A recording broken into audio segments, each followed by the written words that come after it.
आप सभी को जय मसीह की। और आज हम पढ़ेंगे पहला कुरिन्थियों उसके 13 अध्याय उसकी 1 आयत से पढ़ेंगे। और आज का हमारा टॉपिक जो है प्रेम सबसे उत्तम मार्ग है। तो यहाँ पर 1 आयत से लिखा कि यदि मैं मनुष्य और स्वर्गदूतों की बोलियां बोलूं और प्रेम ना रखूं तो मैं ठनठनाता हुआ पीतल और झनझनाती हुई झांझ हूँ।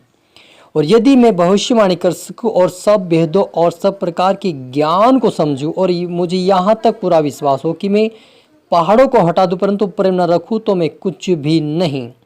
और यदि मैं अपनी संपूर्ण संपत्ति कंगालों को खिला दूं या अपने देह को जलाने के लिए दे दूं और प्रेम न रखूं तो मुझे कुछ भी लाभ नहीं है। हालेलुया। आइए मिलकर प्रार्थना करें। धन्यवाद मेरे पिता परमेश्वर खुदा मेरे ईश्वराज, आज के वचन आज के कलाम से मेरे पिता आप हर एक से बात कर पिता।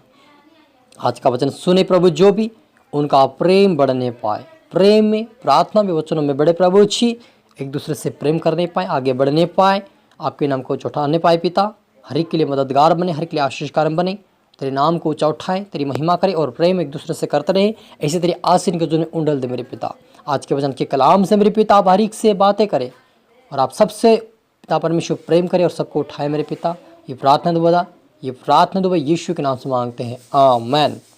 तो मेरे जी, जो हमने यहाँ पर पढ़ा पहला कुरिन्थियों उसके 13 अध्याय उसकी 1 ऐसे पढ़ा कि पौलुस कहता कि यदि मैं मनुष्य और स्वर्गदूतों की बोलियां बोलूं और प्रेम ना रखूं तो मैं ठनठनाता हुआ पीतल और झनझनाती हुई झांझ हूँ।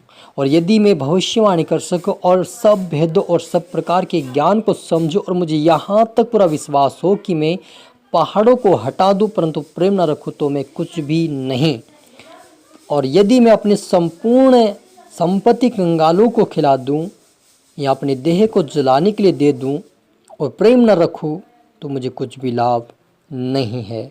हालेलुया। मेरे अजीजों, यहाँ पर एक बहुत बड़ा एक प्रश्न है, क्योंकि प्रभु यीशु ने कहा कि प्रेम ही परमेश्वर है। जहाँ प्रेम है वहाँ पर परमेश्वर की उपस्थिति है। तो पहला पॉइंट हमारा है प्रेम के बारे में। तो प्रेम ऐसी चीज़ है मेरे अजीजों कि प्रेम के बगैर कोई काम नहीं हो सकता है। प्रभु में आशीषित काम के बारे में बात कर रहा हूँ मैं।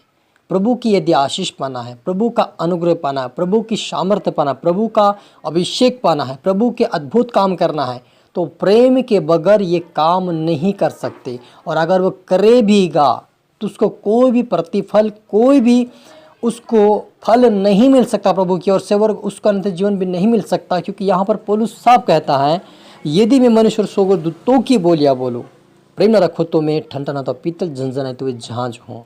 दूसरा पॉइंट, यदि मैं भविष्यवाणी कर सकूं और सब भेदों और सब प्रकार के ज्ञान को समझो और मुझे यहाँ तक पूरा विश्वास हो कि पहाड़ों को हटा दूं परंतु प्रेम न रखो तो मुझे कुछ भी, तो मुझे क्या लिखा, तो मुझे परंतु प्रेम न रखूं तो मैं कुछ भी नहीं हूँ। अगर वो सेवकाई में भी है और प्रेम नहीं करता है तो वो कुछ नहीं उसके अंदर, क्योंकि प्रेम ही परमेश्वर है मेरे जीजो। और उसके अंदर प्रेम नहीं है। अगर वो भविष्यवाणी कर रहा है, अन्य भाषा बोल रहा है, प्रभु के अद्भुत काम को कर रहा है, सामर्थ्य के काम कर रहा है, जिससे वो कहता शब्द वो परमेश्वर काम कर रहा है, लेकिन उसके अंदर अगर प्रेम नहीं है तो उसके अंदर कुछ भी उसको लाभ नहीं हो सकता। आत्मिक उन्नति के लिए, उसका अनंत जीवन में जाने के लिए, प्रवेश करने के लिए वो रुकावट बन जाएगी प्रेम। क्योंकि प्रेम ऐसी चीज़ है जो हमें हर एक से प्रेम करना चाहिए।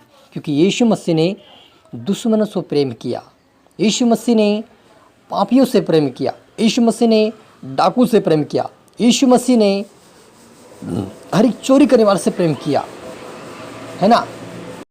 उसी प्रकार हमें यीशु मसीह के समान हम हर एक से प्रेम करें, ताकि प्रेम के द्वारा पाप जो हमारे जीवन में होते वह ढब जाते हैं। जो पाप, यदि आपके जीवन में कोई पाप है, किसी के प्रति आपका क्रोध है, किसी के प्रति आप झगड़े हैं और आपके अंदर जो उसके कारण आपके अंदर पाप छिपा हुआ है, वो पाप को आपको निकालना होगा प्रेम के द्वारा।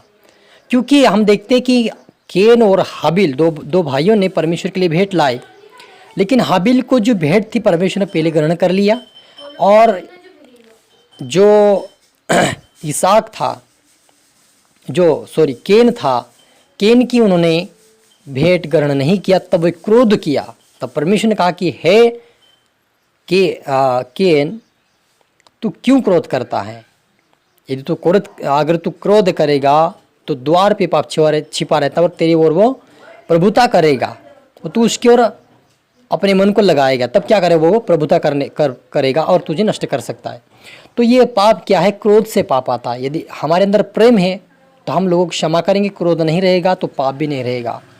और पाप की मजदूरी मृत्यु है, तो आप और मुझे मृत्यु का जीवन नहीं जीना, हमें आत्मिक जीवन जीने के लिए सभी को क्षमा करें, सभी से प्रेम करें। प्रभु यीशु मसीह के जैसे प्रभु ने सभी को क्षमा कर दिया, स्वर्ग राज्य में बैठा पिता के दाहिने, और आप और मुझे भी अगर उस राज्य तक जाना है, अनंत जीवन पाना है, तो हम हरि को क्षमा करें, हर के लिए प्रार्थना करता कि वो भी उनके लिए आशीषकार बने, उनके परिवार के लिए, उनके जीवन में भी प्रेम आए, उनके जीवन में भी वो जानने पाए कि सचमुच परमेश्वर के लोग ऐसे हैं कि हम गलती करते हैं, हम डांटते फिर भी हमसे प्रेम करते हैं, हमसे बातचीत करते, इतना बड़ा उनका प्रेम है। ये हमारा जीवन से क्या होना चाहिए? हमारे जीवन से एक दूसरे को महिमा मिलनी चाहिए। यह हमारा प्रेम है और हम सबको माफ़ करते हैं, और वे कह ना पाए कि सचमुच परमेश्वर के लोग क्या है?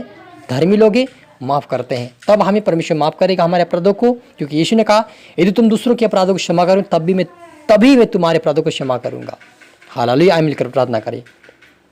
धन्यवाद सेनाओं की वरफ है शाल मेरे पिता, आपका नाम ऊंचा, आप बड़े में खट पिता। जितना आपके बेटा बेटी आज का वचन देखे और सुने हैं वो आशीष पाए, आज से वो प्रेम करने वाले बने, एक दूसरे को माफ़ करने वाले, एक दूसरे से प्रेम करने वाले, एक दूसरे से मेल मिलाप करने वाले, एक दूसरे के लिए आशीषकार बने। प्रभु जी आज से प्रार्थना वचनों में प्रेम में बड़े यीशु के नाम से आगे आशीष पाए, बरकत पाए, आपके राज्य के वारिस बने, अनंत जीवन को भी प्राप्त कर, ऐसा इनका जीवन बने, प्रेम का जीवन, प्रार्थना का जीवन, आज्ञाकारिता का जीवन, वचनों का जीवन इनका होने पाए। आपकी पवित्रता में बढ़कर आपके राज्य की वारिस बना सुने ईश्वर आज जा सवित्र आत्मा सौंपता मेरे पिता, प्रार्थना सुना आशीष किया। धन्यवाद मेरे पिता, ये प्रार्थना यीशु तेरे मीठे मधुर नाम से मांगते हैं, आमेन। तो मेरे जीवन में आशा करते हैं वचन से प्रभाव से बातें किया होगा। अब इसको दोबारा सुने, लाइक करें, शेयर करें, सब्सक्राइब करें, ताकि प्रभु आपको दुगनी आशीष दे। और आप सभी को फिर से मेरी तरफ से गॉड ब्लेस यू ऑल।